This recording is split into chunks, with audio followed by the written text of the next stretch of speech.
غدیر خطبے کی ایک لائن سب کے ذہن میں ہے، جہاں پہ رسول خدا نے فرمایا ہے من کنت مولا فہذا علی مولا۔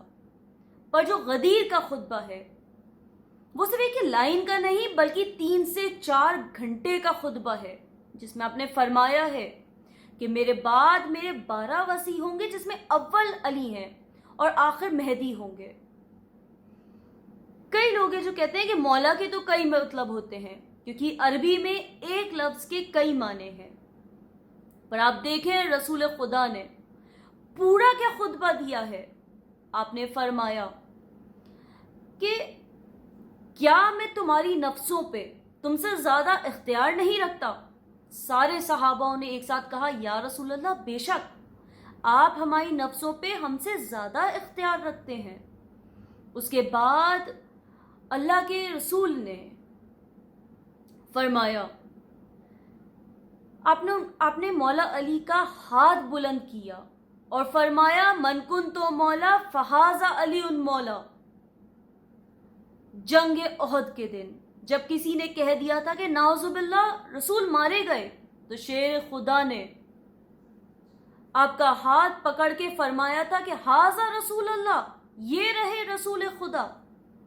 اسی طرح آج رسول خدا نے مولا کا ہاتھ بلند کیا اور مولا کی ولایت کا اعلان کیا کہ جس کا میں مولا ہوں میرے بعد اس کا اب علی مولا ہے۔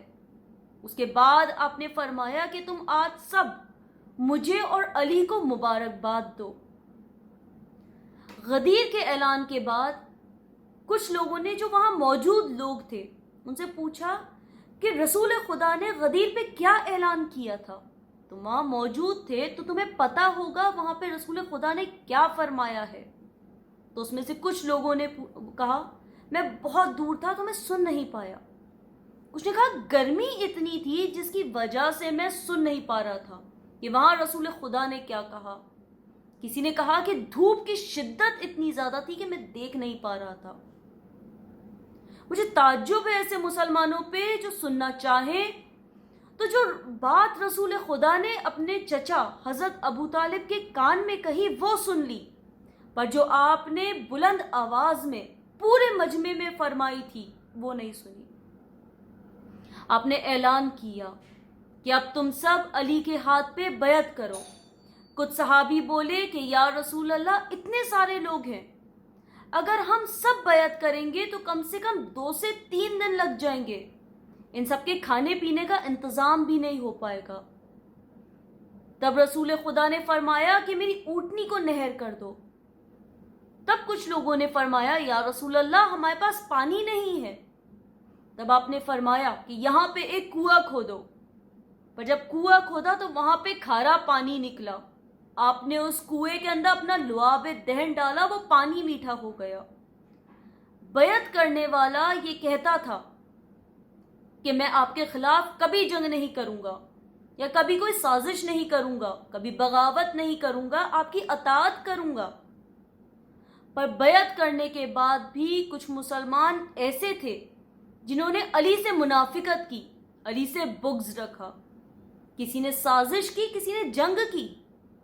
ان سب نے اللہ سبحانہ و تعالیٰ سے جنگ کی، کیونکہ رسول خدا کی حدیث ہے جس نے علی سے محبت کی اس نے مجھ سے محبت کی، اور جس نے مجھ سے محبت کی اس نے اللہ سے محبت کی، اور جس نے علی سے جنگ کی اس نے مجھ سے جنگ کی، اور جس نے مجھ سے جنگ کی اس نے اللہ سبحانہ و تعالیٰ سے جنگ کی ہے۔ آپ یہ دیکھیں، اب جب بھی آپ صبح اٹھو تو اس رب کا شکر ادا کریں جس نے آپ کے دلوں میں علی سے محبت دی ہے اور یہ عید منانے کی خوشی اور توفیق عطا کی ہے، کیونکہ یہ عید منانے کی خوشی ہر کسی کو نصیب نہیں ہوتی ہے۔ ایک عید ہے عید الفطر جو ہر مسلمان مناتا ہے، پر ایک یہ عید ہے عید غدیر جو صرف ہر مسلمان نہیں بلکہ صرف ایک مومن منائے گا۔ تو یہ مومنوں کی عید ہے، کیونکہ اس دن امیر المومنین کو رسول خدا نے اپنا وصی بنایا تھا۔ اس دن نئے کپڑے پہنے، غسل لیں اور امام زمانہ کو مبارکباد دیں اور جتنا ہو سکتا ہے صلوات پڑھیں اور اس کا تحفہ امام زمانہ کو دیں۔